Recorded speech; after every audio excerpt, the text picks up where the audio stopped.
If you're in the fixed gear scene anytime at all in the 2010s, you may have heard of the brand Aventon. This is a brand based out of California, coming into the scene at around 2013. That same year, they released the revolutionary bike, the Metro, which really cemented their engineering within the fixed gear society, showing they can build good bikes. And to say the least, this bike was really beautiful. With a sleek aero design, it made the bike feel like an Olympic track bike, but its main purpose was for the streets. One thing about Aventon is that they consistently have eye-catching colorways, such as their first release with the Metro. The Metro had a sleek white frame with subtle gray and purple accents.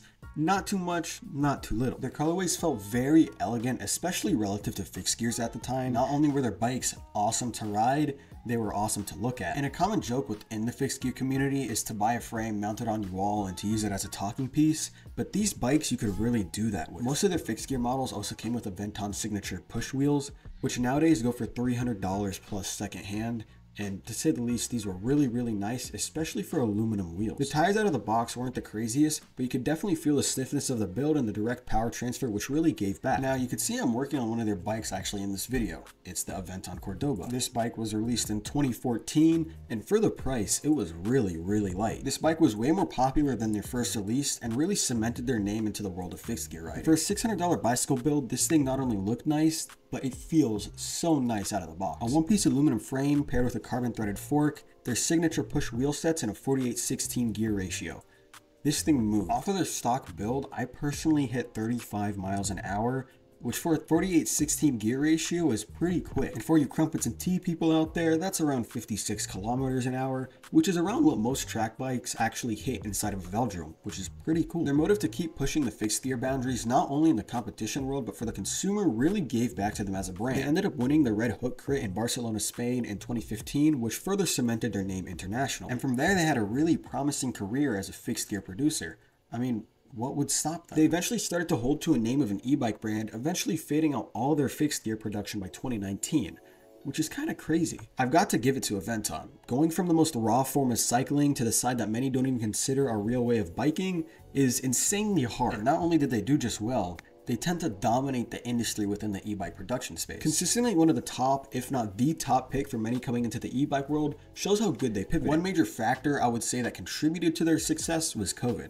I mean, many people had nothing to do, so they went out and got a bike, and many who weren't too fit for a bike got an e-bike to help them out. Plus, to the average consumer, e-bikes are funner, and Aventon went all out, collaborating with major influencers on TikTok or other social media platforms during that time period, which further boosted their notoriety amongst the everyday consumer. Completely fading out of fixed gear production by 2019 was probably due to the new profit margins they were seeing with an e-bike. Many people may see e-bikes as a crazy step above regular bikes and are willing to pay more for them in turn. However, if you know anything about the bike industry or bike engineering, you would know not much else goes into them relative to other bikes. Most are buying an e-bike to cruise around on a new gravel trail or alongside the beach, so you don't need as much engineering as you would want in a fixed gear. Relative to fixed gears, they were easier to build and they were able to charge a hell of a lot more for it. When you get into building fixed gears and track bikes, the people within those communities are real gearheads, very specific on what they want within a bike, so the engineering costs to build these bikes were pretty high. However, relative to e-bikes, they had to sell their fixed gears at next to nothing profit. An Aventon Cordoba was around $600 MSRP. Another downside is exclusively producing fixed gears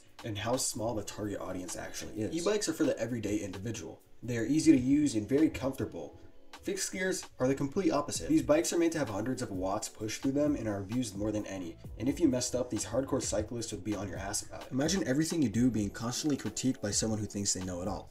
I mean, shit, I experienced that just by producing videos online, and I don't really fancy it. In the van, Aventon honestly did something good, and something not many bike manufacturers could do. There's a high probability that if they stuck with fixed gears, they would have had a massive rush during COVID, but may have gone bankrupt like many bike brands we are seeing today, and that is after the COVID rush. However, they pivoted and rode the market to a high, consistently breaking what many thought wouldn't be possible. That is especially with a fixed gear bike brand going into e-bikes. But this does beg the question, should Aventon still produce track bikes? They had some of the most beautiful track bikes ever to exist. I think maybe 1 to 2 limited drops a year would be sick, especially for their hardcore old fans. If they did this, I would 100% buy one. Thanks for watching to the end of the video. If you liked it, make sure to like and subscribe.